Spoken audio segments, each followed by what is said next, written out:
नमस्कार, मैं ऋचा सिंह और आप देख रहे हैं सी न्यूज भारत। वक्त हो चुका है मध्य प्रदेश बुलेटिन का। मध्य प्रदेश बुलेटिन में आज हम बात करेंगे रीवा की, जहां गुड़ विधानसभा में भाजपा प्रत्याशी नागेंद्र सिंह का तूफानी दौरा हुआ जारी, और आगे भी चर्चा करेंगे रीवा जिले के गुड़ विधानसभा की, जहां वरिष्ठ भाजपा नेता बालेंद्र शुक्ला ने चुनावी मुद्दे को लेकर मीडिया से की चर्चा। और भी तमाम खबरों पर आइए करते हैं विस्तार से चर्चा। खबर मध्य प्रदेश के रीवा जिले के गुड़ विधानसभा क्षेत्र से है, जहां पर भाजपा प्रत्याशी नागेंद्र सिंह ने आज अपने जनसंपर्क कार्यक्रम के दौरान भगवान रमा गोविंद की नगरी गोविंदगढ़ के आधा दर्जन से अधिक वार्डों में जाकर चुनाव संबंधी विषयों पर चर्चा की। उन्होंने अपने जनसंपर्क कार्यक्रम के दौरान भाजपा सरकार में हुए विकास कार्यों से जनता को अवगत कराया। उन्होंने बताया कि भारतीय जनता पार्टी की सरकार जनहितैषी सरकार है। मौजूदा सरकार ने गरीबी उन्मूलन की दिशा में क्रांतिकारी कदम उठाया है, जिससे लाखों करोड़ों गरीब जनता गरीबी रेखा से ऊपर उठी है।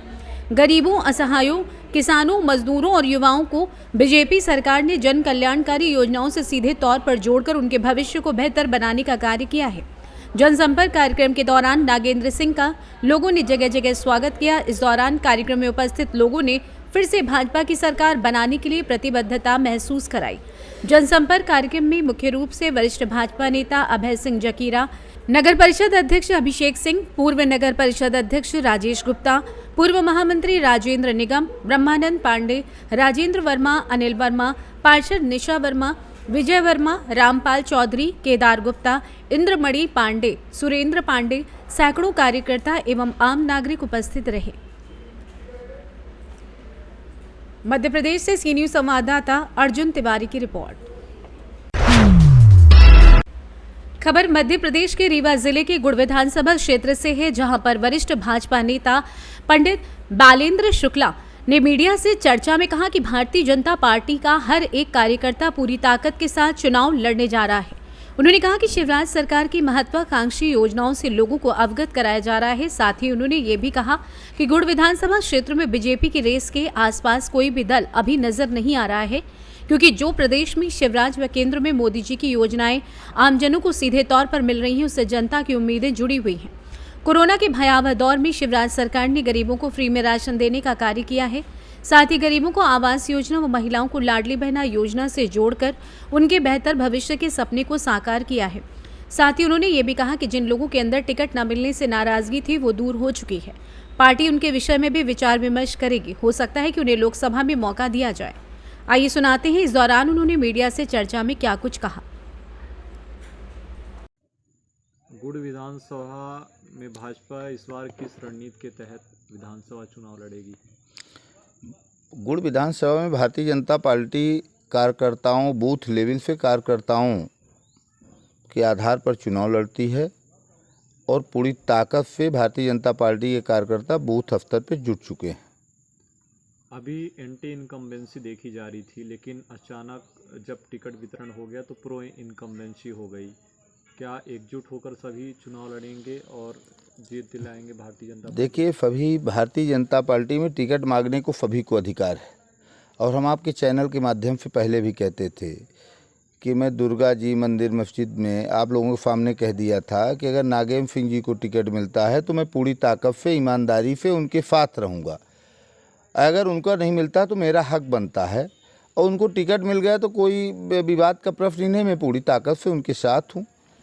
आज शक्ति केंद्रों की बैठक थी, क्या कुछ रणनीति बनाई गई है चुनाव लड़ने की, जीतने की? शक्ति केंद्रों के बैठक थी। इलाहाबाद से माननीय विधायक जी आए थे, हमारे बूथ प्रभारी थे, और विस्तारक जी थे, विधानसभा प्रभारी विशंभर पटेल जी थे। कार्यकर्ताओं की बैठक हुई है। कार्यकर्ताओं को अमित शाह जी की बताई गई वाणी को अवगत कराया गया है, और पूरी कार्यकर्ता पूरी ताकत के साथ एकजुट है, और हम सभी बूथों में आगे रहेंगे। समीकरण क्या बनेंगे इस बार गुड़ में? त्रिकोणीय मुकाबला होगा या फिर दो दल में आपसी मुकाबला होगा? हमें तो ऐसा लगता है कि अभी कुछ हम नहीं कह सकते। अभी भारतीय जनता पार्टी बहुत आगे है, यानी उसके मुकाबले में कोई नहीं? कोई नहीं। नारायण मिश्रा हैं, उनका भी टिकट में नाम था और आप भी दावेदारी कर रहे थे, प्रबल दावेदार में थे।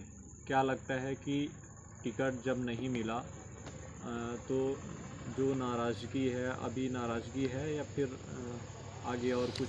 देखिए, नारायण मिश्रा हमारे भारतीय जनता पार्टी के बहुत बड़े नेता हैं, रीवा ज़िले के ब्राह्मणों के चहेता हैं, राजेंद्र शुक्ला जी के बहुत करीबी हैं और अब जनार्दन मिश्रा की उम्र भी हो गई है।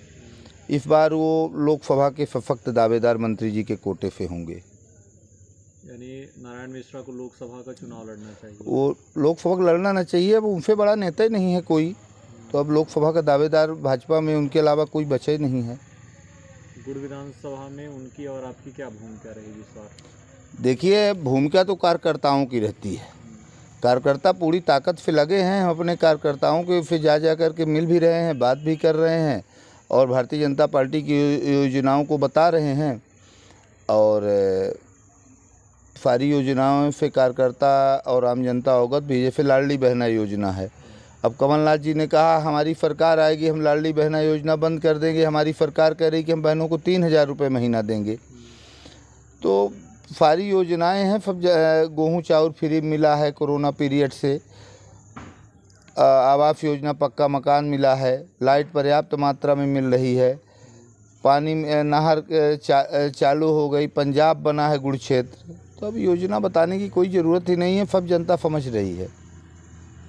देखिए, नागेंद्र सिंह जी हमारे नेता हैं और भारतीय जनता पार्टी में मैं उन्हीं के बदौलत गया हूँ। हमारे क्लास फेलो बबलू व्याघ्रदेव सिंह भी जी साथ में थे, कई लोग साथ में थे। मैं उनके सामने स्पष्ट कहा कि विधायक जी आप मेरे नेता हैं, आपने मुझे भारतीय जनता पार्टी में लेके गए हैं, आपको टिकट मिले, आपके बहू को टिकट मिले और आपके लड़के को टिकट मिले तो मैं पूरी ताकत के साथ सहमत हूँ और मैं पूरी ताकत से रहूँगा। नहीं मिलता आपको तो फिर हक मेरा बनता है। तो विधायक जी जल रखा था, तो विधायक जी ने कहा ये बात सही कह रहे हैं और मैं तो चुनाव लड़ना नहीं चाहता था, पार्टी ने मुझे दिया है और पार्टी ने उचित समझा है नागेंद्र सिंह जी को। पार्टी को लगा होगा कि चुनाव जीत सकते हैं, सरभारा वर्ग के नेता हैं और माननीय मंत्री जी, टिकट तो रीवा जिले के 8 फीट माननीय मंत्री जी ने बांटा है, राजेंद्र शुक्ला जी ने, तो उनको लगा होगा कि नागेंद्र सिंह ही सर्वोपरि नेता हैं और सम्मानित नेता हैं, चुनाव जीत सकते हैं, तो शुक्ला जी ने सोच समझ के ही 8 विधानसभा में टिकट दिया है।